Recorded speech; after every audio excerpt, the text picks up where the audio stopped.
Vous écoutez Alexandre Dubé. Il analyse l'actualité. Il sépare les faits des rumeurs. Il n'a qu'une seule parole, celle que vous entendez. Alexandre Dubé. Cybèle Olivier est journaliste à la recherche ici à Cube Radio. Allô, Cybèle. Bonjour. Alors, une histoire intéressante de nos collègues du 24 heures qui nous apprennent que les restaurants McDo de Montréal continuent de servir des breuvages dans des verres de plastique. Alors que c'est pas permis, c'est interdit par un règlement municipal, ça l'est depuis mars. Alors, nos collègues ont fait ce constat-là et ils se sont rendus dans plusieurs restos avec une caméra cachée. Oui, et là, ils se sont rendus compte donc que les gens continuent d'utiliser du plastique. Le plastique, qui, on le sait, est banni pour toutes les raisons possibles. On tente de le recycler, c'est difficile, c'est compliqué. Et là, bien sûr, c'est un sujet souvent qui amène l'éco-anxiété, qui amène l'angoisse quand on parle des changements climatiques. Ah oui, ben oui, quand on parle quand on sait les quantités de tonnes de déchets à travers la planète. Moi, la première, je me dis, qu'est-ce que je peux faire? T'sais, on parle toujours des petites solutions chez nous. Oui, c'est vrai, mais des fois, c'est compliqué. Puis des fois aussi, on s'assoit puis on regarde puis on dit, mon Dieu, qu'est-ce que je peux faire devant ce monde en décrépitude? Donc là, aujourd'hui, j'ai décidé qu'on allait faire un petit tour du monde. Ah, c'est bon, ça. Toi Parfait. et moi, Alex, bien assis confortablement dans notre siège. Bien installé. Parce que moi, je sais pas si toi, oui, mais moi, j'ai quand même confiance en l'humanité. Je me dis, je sais que c'est pas moi personnes, qui va... oui. Oui, c'est ça. Chronique optimiste pour ceux qui Parfait, nous OK. écoutent. On en Moi, marque. je me dis, ce sera pas moi, l'ingénieur, qui va inventer les trucs pour recycler n'importe quoi. Pourtant, t'es très brillant. Mais je suis la personne qui va en parler, par contre. Alors, c'est pour ça que j'ai décidé de faire ça aujourd'hui. Mais je veux quand même rappeler à quel point là, c'est grave le problème de déchets à travers la planète. Hein? C'est 2 milliards et plus de tonnes de déchets. C'est 800 000 piscines olympiques qui remplissent chaque année. 800 000 de tonnes de déchets partout. La majorité qui sont enfouis, on le sait. Nous, on voit pas encore beaucoup le problème. Encore, je le dis, mais c'est envoyé dans d'autres pays. Et eux le subissent. D'ici 2050, on parle de 3,4 milliards de tonnes. Alors, ça va de mal en pis. Là, tu fais augmenter mon éco-anxiété? Ben là, oui, mais Cybèle? c'est pour ça qu'après, j'arrive avec des solutions qui vont s'acheminer donc au cours de la chronique. Et c'est pour ça que je voulais vous parler en fait des gens qui utilisent ces problèmes-là pour en faire des opportunités. Alors, on se déplace en premier au Mexique, c'est beau, le Alex. Mexique. Eh bien, récemment, peut-être que tu te rappelles, on a entendu parler du problème des algues envahissantes, Oui. en particulier la sargasse. C'est épouvantable. J'en ai vu, moi, honnêtement. C'était épouvantable. C'est dégueu. C'était-tu cette année ou l'année d'avant, quand je suis allé au Mexique, honnêtement? On était avec Mme Dubé, on est dans un resort. Et c'était des montagnes d'algues. C'était au printemps, je me rappelle, c'était en juin de mémoire. C'était épouvantable. L'odeur aussi, c'est pas Ben oui, très l'odeur agréable. aussi. Mais c'est un phénomène très, très criant. Je veux dire, ça va pas, là. C'est pas normal que ça arrive Mais comme c'est ça. à quel là. point? À quel point Non. on le voit de l'espace. Hein? Es-tu Cette sérieuse? ceinture-là, oui, Ah, je elle est savais 2 pas. fois la largeur des États-Unis. Donc, elle se rend donc entre le golfe du Mexique et l'Afrique de Ben, il l'Ouest. pouvait bien Et en on avoir. peut le voir de l'espace. Donc, il y en a énormément. Et c'est pas juste que ça pue. Ça a aussi plusieurs problèmes. je comprends. Ça peut avoir des problèmes pour la santé parce que ça libère de la sulfure. Ça peut causer des problèmes respiratoires. C'est un risque aussi pour les infrastructures le long des côtes parce que ça peut venir bloquer différents systèmes d'irrigation. Ça peut causer des pénuries d'eau potable. Ça peut même affecter, bien sûr, des espèces marines parce que c'est envahissant. Et tout ça, un peu causé par nous et par tout ce qu'on rejette et tout ce qui trouve dans notre eau, notamment, tout ce qui est les questions d'antibiotiques ou les questions d'hormones, ce genre de choses-là. Eh bien, ça fait pulluler ce genre de trucs. Eh bien, c'est un problème auquel on a trouvé une solution au Mexique. C'est M. Omar Vasquez qui a vu la bonne affaire. Et lui, il transforme les algues en briques. En briques? Comme des briques de construction? Comme une brique de construction. La petite Comment il histoire, fait ça? c'est que lui, en fait, qui vient d'une famille plutôt pauvre, quand il est arrivé aux États-Unis, il s'est dit qu'il aurait bien aimé pouvoir construire sa maison, construire son village. Et là, finalement, il s'est dit que toutes les briques qu'il allait construire lui permettraient de les donner presque aux gens parce que c'est très peu cher. Là. C'est presque plus de la moitié du coût des briques normales. Bref, c'était un peu ça son idée, mais finalement, ça fonctionne extrêmement bien. Alors lui, présentement, il s'accompagne compagnie opère au Mexique, donc il est près de Cancun et il ramasse donc pour les hôtels. Il est payé, en fait, pour ramasser quelque chose que personne veut et le transformer en un produit qu'il peut vendre. 40 tonnes par jour. Ça, c'est sur quelques plages, là, près d'une seule ville. Donc, moi, je me dis toujours, imagine si tout le monde prend ça ou quelques personnes se partent une petite entreprise comme lui. Ils sont 8, là. C'est lui et 7 hommes qui font ça, qui les ramassent, qui les amènent tout près de chez lui, donc dans sa petite... dans son entreprise, en fait, c'est 10 000 tonnes par an qu'il a réussi à ramasser.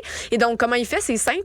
Ils font sécher les algues, qui transforment en une fine poudre. Ensuite, il vient encore une fois récupérer les déchets de construction, donc toute la terre qui est relevée, mélange ça dans une recette secrète qu'il ne voulait pas nous dire, avec un peu d'eau. Et finalement, suite à la compression aux presses hydrauliques, ça devient des briques très solides. Ça sent plus le diable. Ça sent plus le diable. Non, je sais pas si ça sent bon, mais ça sent pas la sulfure, en tout cas.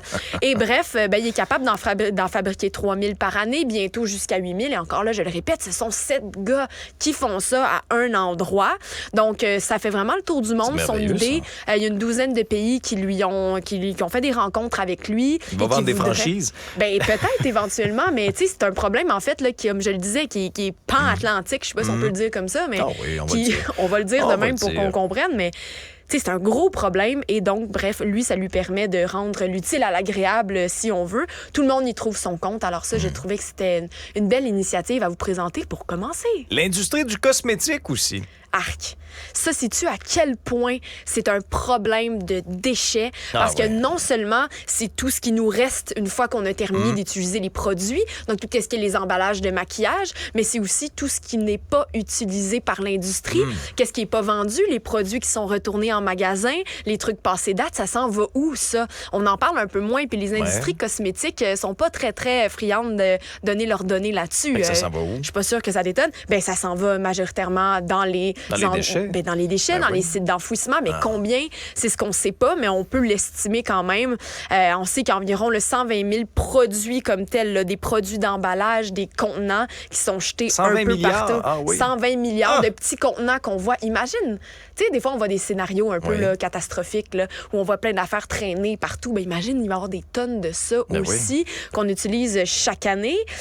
Il y a une entreprise britannique, elle, un peu la même façon que notre monsieur Vasquez au Mexique, transforme tous ces déchets-là, les réutilise, a installé tout plein de contenants à travers le Royaume-Uni, des boîtes à déchets pour se faire, déposer tous ces contenants-là. Ils font quoi? Ils font de la peinture? Non, ils font de la résine. Ils sont capables de faire ensuite des tables, des murs, toutes sortes de produits de construction, encore une fois, qui sont revendus et qui ont une belle apparence aussi. Donc, c'est une bonne façon pour les compagnies de cosmétiques de passer un peu du greenwashing au green acting, si tu veux bien, Alex. Donc, c'est ça, ça fonctionne bien. Encore faut-il que les gens prennent le temps d'aller déposer tous leurs cosmétiques dans les bacs. Mais si tout le monde s'y met et que tout le monde a leur petite boîte chez eux, on peut arriver peut-être à collecter ça, en fait, à ramasser ça plutôt partout. Puis, tu sais, comme je le disais, on évalue, on ne sait pas les chiffres exacts, mais on évalue que c'est entre 20 et 40 % des produits de beauté seulement non utilisés qui finissent aux poubelles. Donc, tu sais, ça peut...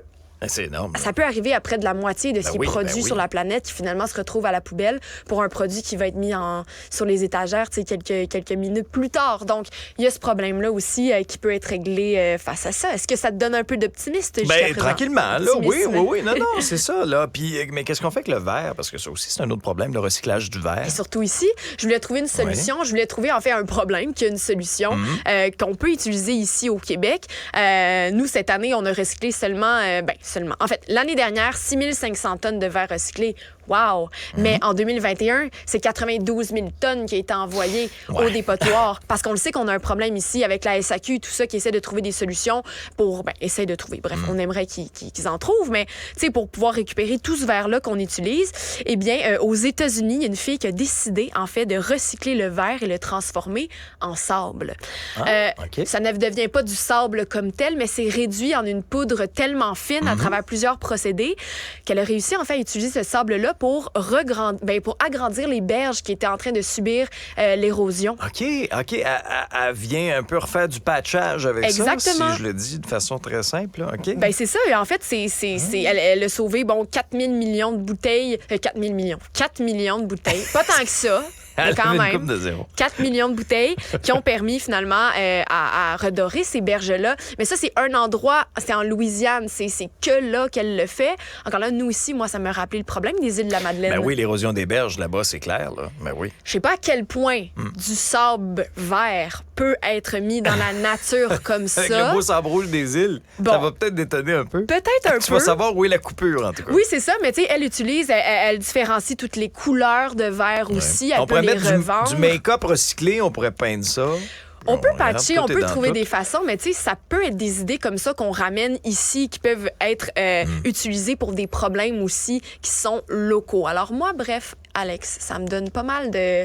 Ben, ça me fait croire un peu plus Ouais. aux jeunes, aux générations qui s'en viennent. Es-tu très, très écolo, toi, mettons, dans ta vie là, de tous Pas les vraiment. jours? J'avouerais Ok, que t'as pas du chemin vraiment. à faire un J'ai petit une peu? conscience, j'ai du chemin à Oui. faire. Je fais ma petite action Ouais. tous les jours, mais je te dirais pas que je suis écolo. Non, non, Et c'est toi? ça. Ben, non, mais c'est un cheminement aussi, on progresse. T'sais, moi, je te dirais que depuis que je vis à la campagne, je le suis plus.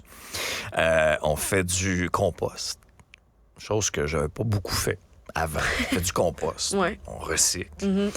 Puis là, ben, je roule électrique. Ouais, ça, Mais- c'est sûr, c'est... Je voyage Un des encore, premiers tu comprends? Fait que c'est ça, là, c'est tout l'équilibre de ça. Tu ne cesseras jamais de me surprendre, chère Cybèle. Merci beaucoup pour ce tour d'horizon-là. Ça C'est fait super plaisir. apprécié. Salut. Merci à vous d'avoir été à l'écoute de l'épisode d'aujourd'hui. À très bientôt. D'ici là, faites attention à vous autres.